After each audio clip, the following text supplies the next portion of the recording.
Irmãos, vamos abrir as Bíblias no Evangelho segundo Marcos, capítulo 11.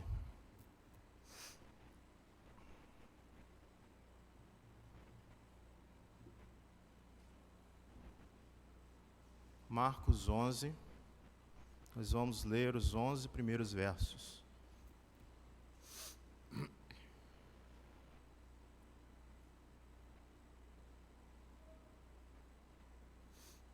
Vamos lá?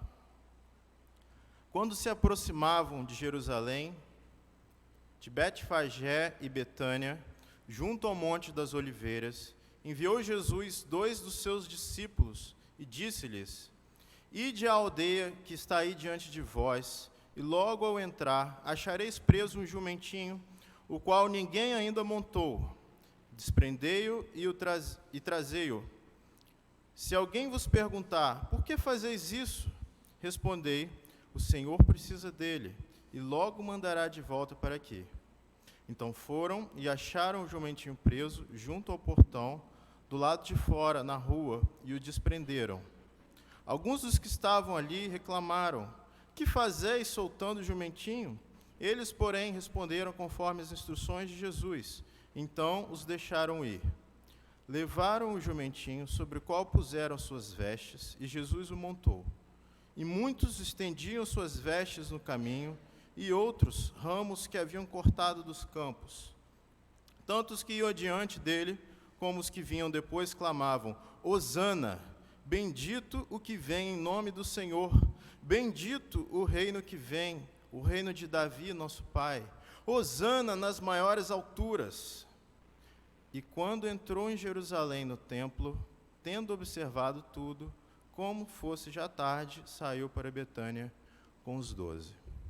Irmãos, esse texto descreve uma semana bastante especial para o povo de Deus, uma semana muito especial mesmo para toda a história da redenção. E é tão especial que 40% dos evangelhos são gastos narrando essa semana. Essa é a semana da Páscoa, uma semana em que judeus vinham de todo canto para celebrar a Páscoa em Jerusalém. E os historiadores, eles concordam que cerca de até 5 vezes a população de Jerusalém, que era em torno de 50 mil pessoas naquela época, se ajuntavam naquela cidade para a comemoração da Páscoa. E mesmo o governador romano, ele deixava Cesareia e se dirigia para Jerusalém neste período. E outro fato interessante é que a quantidade de sacrifícios de animais, a quantidade de sangue derramado, se multiplicava de igual forma, porque muitas pessoas ali, ainda mais sacrifícios de animais ocorriam naquela época. Praticamente tudo era purificado com sangue. Os utensílios do tabernáculo, os móveis, a lei, o sangue era aspergido mesmo sobre o povo. Então uma quantidade enorme de sangue era derramada naquela época. E essas eram características comuns da Páscoa, mas algo diferente estava para acontecer quando deste relato, na ocasião dessa Páscoa. Algo diferente aconteceria ali. Nós podemos perceber que ano após ano, aqueles sacrifícios de animais não eram suficientes, não eram capazes de lavar os pecados do povo. Mas aquele ano estava para acontecer o sacrifício definitivo, aquele que haveria de lavar, expiar os pecados de todos os crentes, em toda a história. Aquele sacrifício que salvou a você e também salvou a mim, que estamos aqui hoje.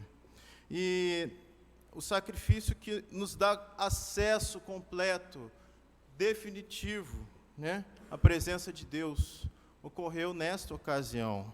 Então vejam quão importante essa ocasião é. Essa semana, semana da Páscoa, ela começa com um evento bastante estranho, podemos dizer que nem um pouco convencional, e ele é chamado popularmente de a entrada triunfal de Jesus em Jerusalém. Não era um evento oficial, nada comparado com o glamour dos monarcas que chegam a uma cidade, né?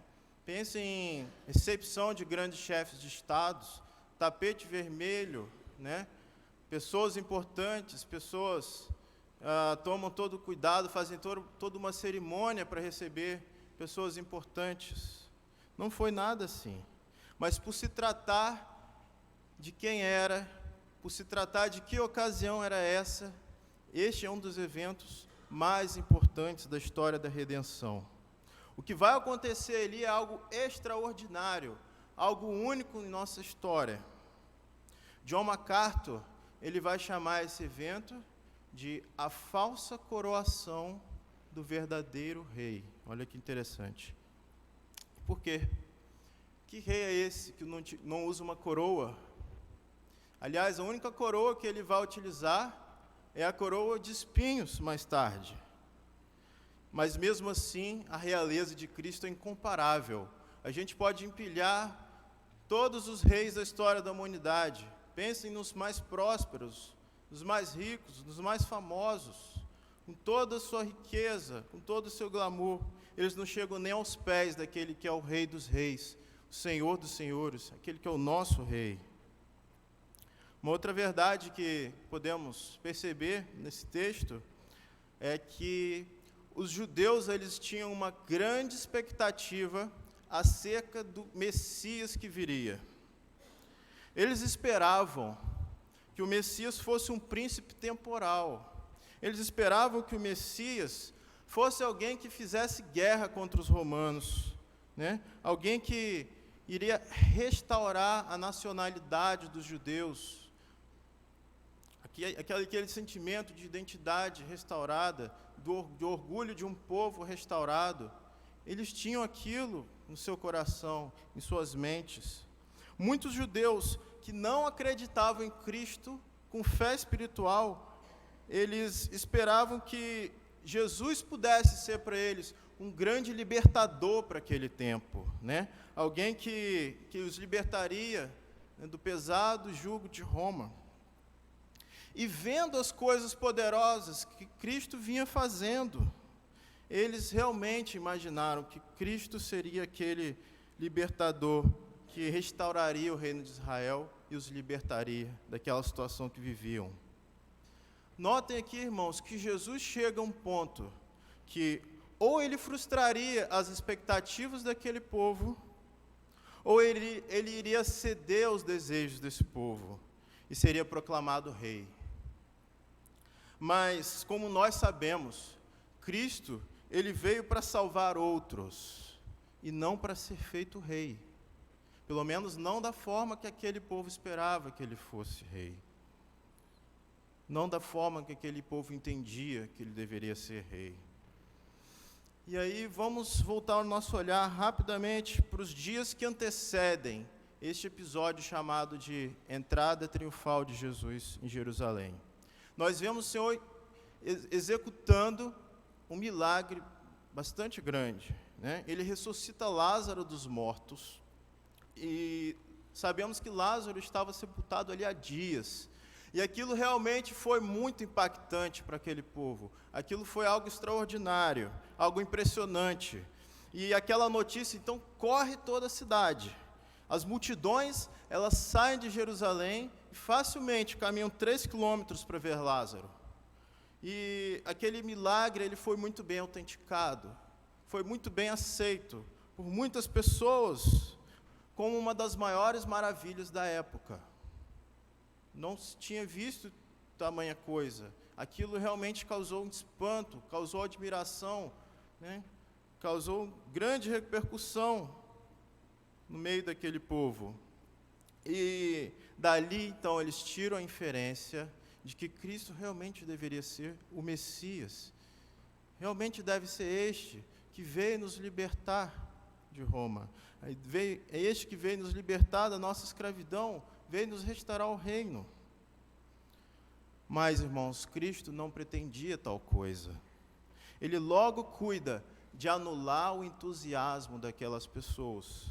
aquelas pessoas que esperavam o Messias com jeitão de rei triunfante, e talvez muitos desses que tiveram as suas expectativas frustradas foram os mesmos que dias depois gritariam: crucifica-o. Irmãos, em junho de 53, o mundo parou para ver a coroação da rainha Elizabeth, né? Pela primeira vez na história da monarquia britânica, 27 milhões de pessoas puderam acompanhar uma cerimônia de coroação ao vivo, pela rádio e pela televisão. Então, esse foi o maior acontecimento da mídia naquela época ali, né, no meado dos anos 50.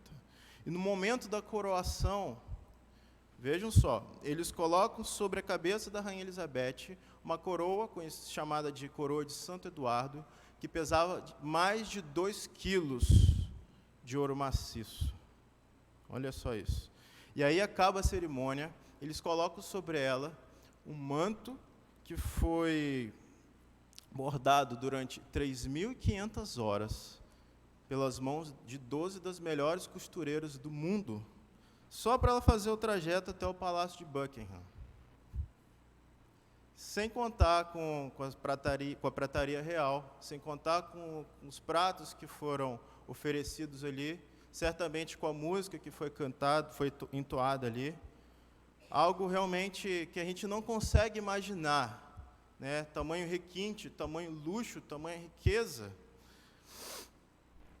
Vocês não acham que se o reino de Cristo fosse desse mundo, ele não podia ter a cerimônia de coroação que ele quisesse? Ele poderia, irmãos, ter convocado uma orquestra angelical. Ele poderia ter multidões dobrando os joelhos diante dele.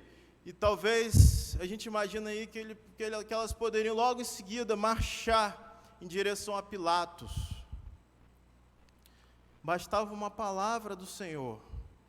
E iniciaria-se ali, então, a libertação do jugo de Israel. Né? O jugo que Israel vivia ali, pesado, de Roma. Bastaria uma palavra e Jesus teria reconquistado para si o seu povo, não só ali em Jerusalém, mas se ele quisesse, todo o Império Romano estaria a seus pés. Bastaria uma palavra para que aquele povo iniciasse uma grande revolução ali. E se o reino de Cristo fosse desse mundo, ele poderia ter fundado a dinastia mais milenar que já existiu, com o maior poderio bélico e com tudo que você imaginar de um grande reino. Charles Spurgeon disse o seguinte a respeito dessa passagem: se fosse a vontade de Cristo, ele poderia fazer dos seus santos, todos eles, príncipes. Ele poderia tornar a sua igreja rica e poderosa. Ele poderia erguer sua religião se quisesse e torná-la mais magnífica e suntuosa. Se fosse a sua vontade, não há razão para que toda a glória que nós lemos no Antigo Testamento sobre Salomão não seja dada à igreja sob o filho maior de Davi. Se Cristo se importasse com a glória desse mundo, logo estaria aos seus pés. Mas ele não se importa com isso. Pegue suas bugigangas em outro lugar, leve seu enfeite para longe, ele não o quer. Retire sua glória, sua pompa e seu esplendor. Ele não precisa de suas mãos. Seu reino não é deste mundo, ou então seus servos lutariam, ou então seus ministros seriam vestidos em mantos de escarlate, e seus servos se sentariam entre os príncipes. Ele não se importa com isso. Povo de Deus, não busque isso. O que o seu mestre não teria, não se corteje. Ó igreja de Cristo, o que o seu marido desprezou, desdenhe você também.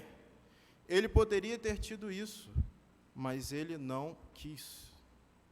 Irmãos, parece que Spurgeon falou isso logo depois de fazer uma visita em várias igrejas brasileiras, né? O que nós temos visto por aí? Se a gente compara com isso, em qual conclusão que nós chegamos? Devemos refletir. Irmãos, a coroação de Jesus não teve nada disso. Nada disso. Na estranha coroação de Jesus, não existiam riquezas, extravagância. Aliás, muito parecido com o nascimento dele, né? Sem regalia, sem pompa, sem glórias terrenas. Jesus vem montado num jumentinho, discretamente, cavalgando no animal que nem seu era, né? Nós estamos falando, irmãos, do Rei da Glória. O Rei da Glória que aqui nesse mundo não tinha onde reclinar a cabeça. Foi Ele mesmo, né, que deu muito mais aos outros e reteve para si mesmo o mínimo. Que reino esquisito, né? Que reino esquisito. E os súditos que acompanhavam a coroação desse reino esquisito? Como é que eram os súditos? O texto diz que eles não tinham bandeiras suntuosas para pendurar na janela. Eles não tinham nada disso, então eles improvisam. Eles usam as próprias roupas deles. Tapete vermelho? Não tinha também. Não tinha tapete vermelho. As próprias roupas daquelas pessoas, rasgadas, remendadas, eram estendidas como tapete para aquele rei. O reino esquisito, né? O reino que o mais rico não é aquele que possui mais ouro, mais glamour, mas é aquele que é o mais rico em fé. É um reino tão esquisito que não importa se você é rico ou pobre. O rei ele convida todos para um grande banquete. Deixa eu falar mais um pouquinho aqui do que o Spurgeon escreveu. Ele diz assim também, ó: aqui vem o Rei dos Reis, o príncipe dos reis da terra.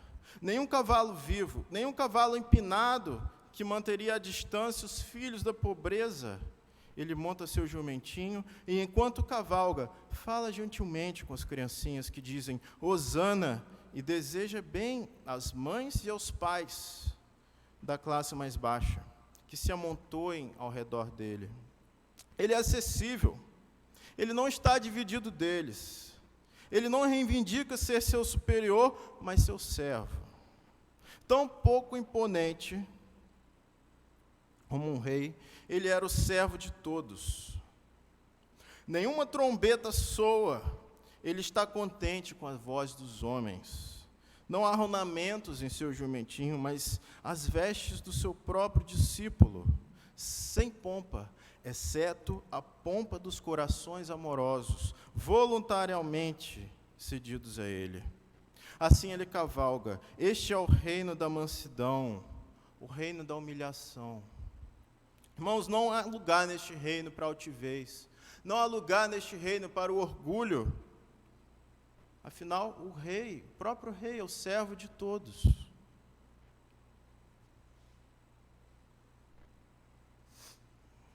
Vamos dar uma olhada no capítulo 10, versos 32 e 34.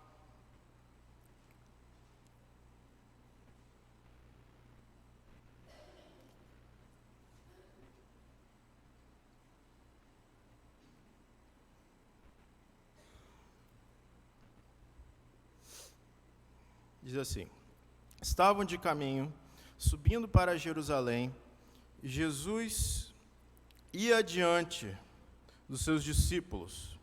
Estes se admiravam e o seguiam tomados de apreensões.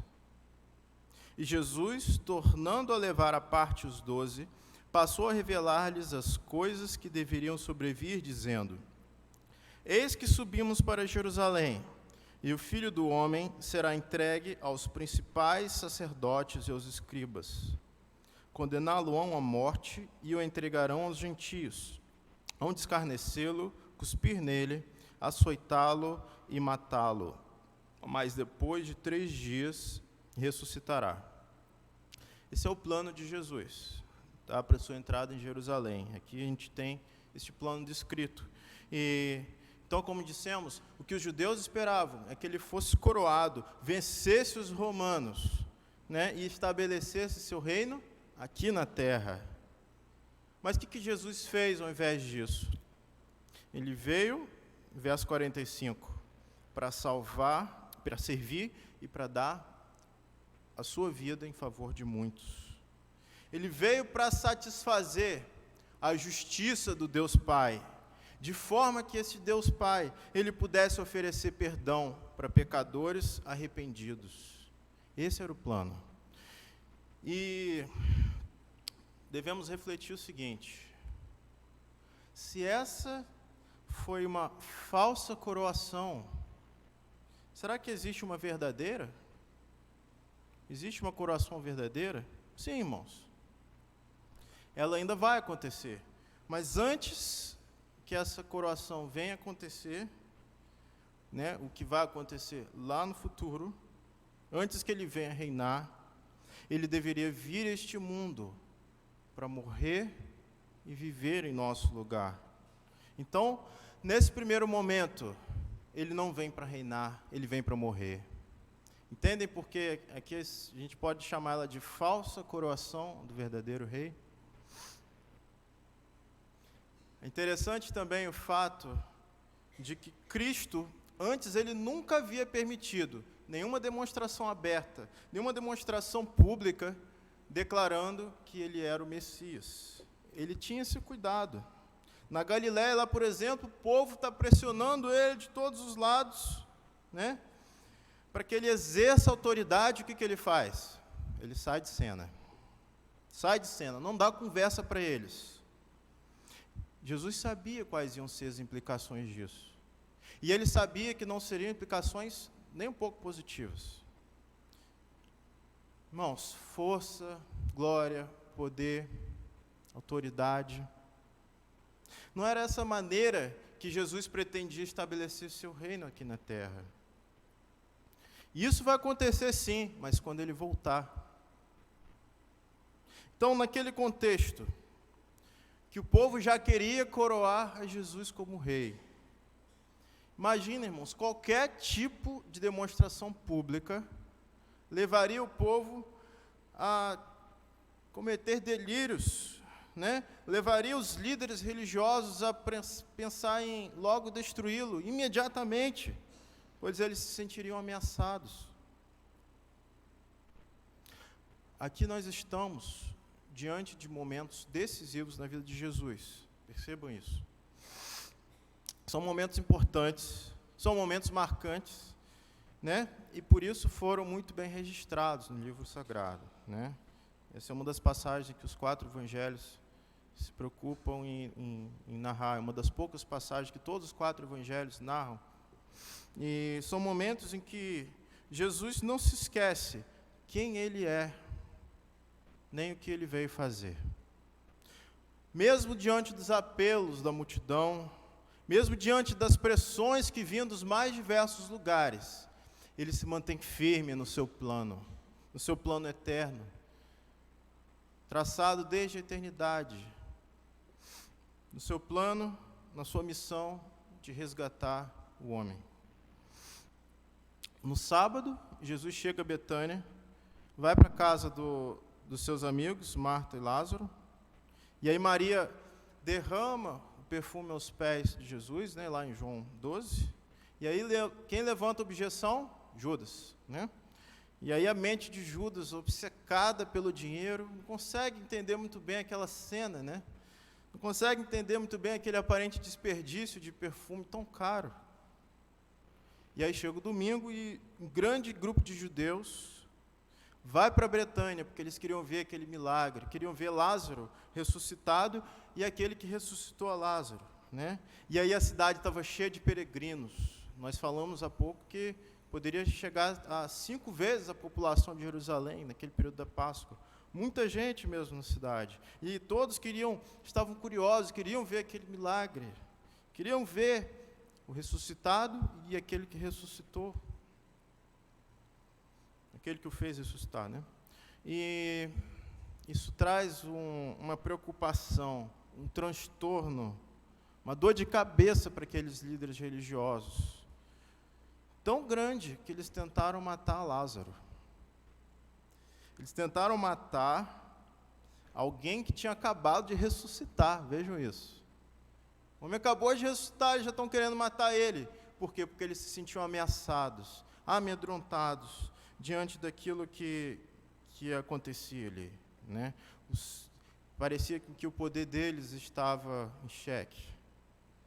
E aí, na segunda-feira, um dia depois das multidões terem ido ali a Betânia, Jesus se aproxima de Jerusalém. Mesmo dia à noite, ele volta para Betânia. Na terça, ele volta para Jerusalém de novo. Amaldiçoa a figueira, purifica o templo, expulsa aqueles que estavam fazendo comércio ali e volta de novo para Betânia, né? Quarta-feira, controvérsia ali com os judeus, ali no templo, depois de eles voltarem a Jerusalém, né? Ainda na quarta, ele prega ali o seu sermão sobre a segunda vinda. E aí, enquanto isso, Judas já está lá planejando a traição, né? Na quinta, os discípulos se preparando para a Páscoa. Jesus passa ali algum tempo no Getsêmani, né? E depois ele já é preso e julgado, certo? Na sexta, ele é crucificado. No sábado, ele é sepultado e no domingo, ressuscita. Essa foi a semana de Jesus, né? Olha que semana. E aí, vamos voltar aqui à passagem da nossa análise. Jesus vai dar uma ordem para 2 dos seus discípulos. Vá até determinado local. Chegando lá, vocês vão encontrar o jumentinho amarrado por lá, né? Ninguém nunca montou nesse animal. Jesus sabia disso. E por que ele sabia disso? Porque ele era onisciente, porque ele era Deus. Aqui nós vemos mais uma prova da divindade de Cristo, né? Aqueles que negam a divindade de Cristo têm grandes dificuldades, não vão conseguir explicar isso aqui. Mas como assim? Ele vai lá simplesmente vai tomar o animal de alguém?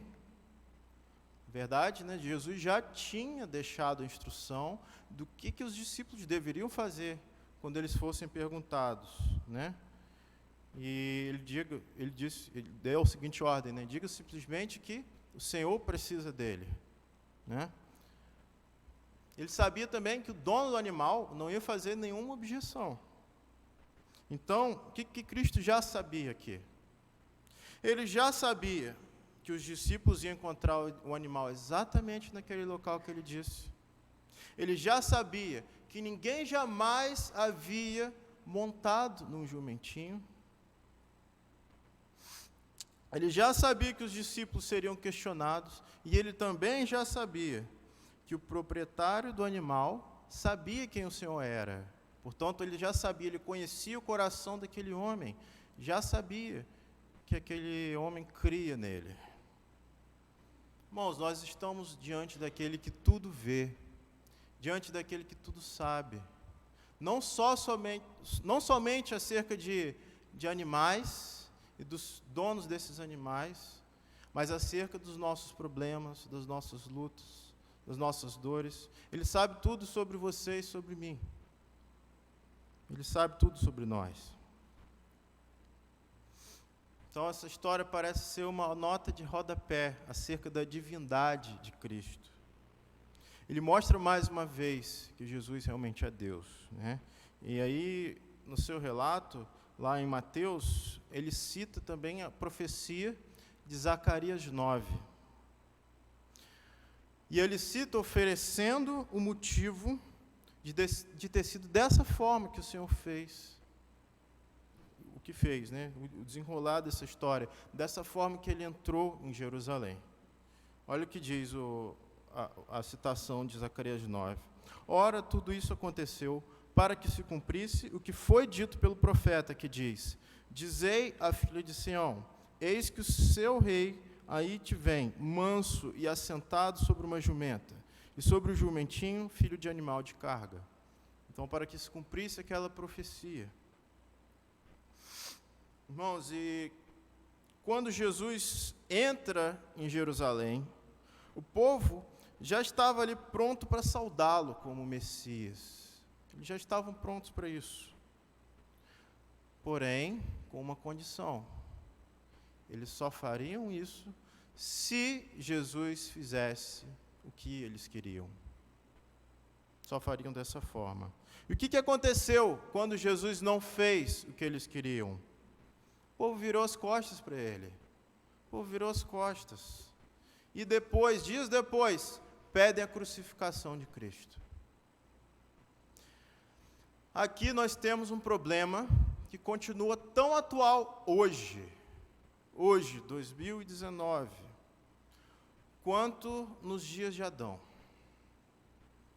quanto após a queda ali de Adão, no Éden. E que problema é esse, irmãos? Se Jesus não fizer aquilo que o pecador deseja que ele faça, a pessoa simplesmente vai virar as costas para Deus. Não é assim que acontece? Se Jesus não faz exatamente aquilo que eu desejo que ele faça, eu viro as costas para ele. Eu passo a culpá-lo por coisas que acontecem que eu não acho tão legais assim, tão positivas assim. Irmãos, a TV, a internet, estão cheios de exemplos de falsa coroação. Quer ver só alguns exemplos? Primeiro, Jesus vai te tornar rico. Quantas vezes a gente ouve falar isso o tempo todo, na televisão, na internet, no rádio? Quantidade de rádio piratas que a gente tem por aí, né? Gospel, e a maioria delas pregando o evangelho da prosperidade, pregando essas coisas, é uma coisa absurda. Outra frase que está na moda aí, tem um pregador que adora dizer que você é o centro de Jesus, né? Com toda uma atmosfera muito bem elaborada para captar as emoções das pessoas, para fisgar, né, mais clientes para esse comércio.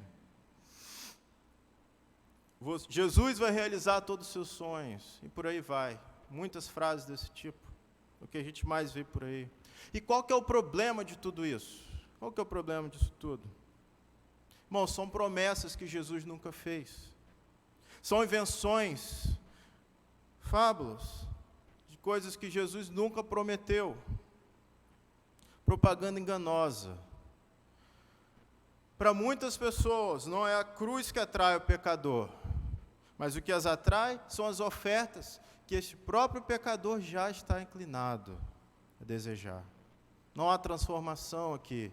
O que ocorre é simplesmente necessidades ou aspirações ou desejos terrenos sendo encontrados por lobos que estão de olho nessas pessoas que desejam essas coisas. O falso evangelho faz muitas promessas mentirosas. O falso evangelho, ao invés de apresentar ao homem caído o Deus da graça, o entópico ainda mais da sua própria desgraça. Irmãos, ao invés de permitir que Cristo chegue à cruz, eles querem coroá-lo antes que ele chegue lá. E se Cristo não fizer o que nós desejamos, qual vai ser a nossa atitude? Que atitude será essa? Será que nós vamos virar nossas costas para Ele? Ou será que nós vamos permitir que Ele verdadeiramente reine em nossas vidas? O coração não regenerado, irmãos, ele pode parecer muito atraído por Jesus. Pode enganar muitas pessoas durante bastante tempo. Pode parecer muito religioso. Pode ouvir sermões, pode cantar hinos. Pode dizer coisas muito belas. Pode se parecer em muitos aspectos com um crente. Porém, quando vem Jesus e ataca a sua falsa religião, essas pessoas elas dão meia volta e somem. Desaparecem. Por quê? Elas fazem isso porque elas não foram atraídas pela cruz de Cristo, mas foram atraídas por entretenimento, foram atraídas por autopromoção, por dinheiro, ao invés de terem sido atraídos pela graça verdadeira. Essas pessoas não foram atraídas pelo senhorio de Cristo, mas pelas mentiras contadas diretamente do púlpito dos lobos. Esse é o falso evangelho. Essas são as falsas coroações que nós vemos por aí. Mas essa coroação aqui, não é a falsa coroação neste sentido, mas no outro sentido. É uma falsa coroação descrita que faz parte do plano divino, desde a eternidade. Esse é o início de um plano perfeito que trouxe vida àqueles que creem verdadeiramente em Jesus. Cuidado, irmãos, com as falsas coroações. Cuidado com elas. Cuidado quando a sua vontade, quando a nossa vontade, ela é coroada ao invés dos planos de Cristo. Nós temos essa tendência de querermos coroar as nossas próprias vontades, as nossas motivações egoístas, o nosso ego, tantas outras coisas que nos afastam de realmente coroarmos a Cristo, de realmente deixarmos com que Ele reine em nossas vidas. A coroação descrita, então, ela faz parte de um plano eterno que nos trouxe vida. E nós somos súditos desse grande rei. E por sermos súditos dele, nós aguardamos pelo dia que ele há de vir para reinar. Aquele dia que ele vai vir não mais numa cerimônia de falsa coroação, como nós vimos aqui, mas vai ser um dia que ele vai vir vestido de glória, vestido de esplendor, montado no cavalo branco, com poder, com majestade. E quem não vai temer a este rei, como diz o hino, ó Rei das nações, quem não te temerá, quem não glorificará teu nome? Quem não se dobrará, pois só o teu nome é santo?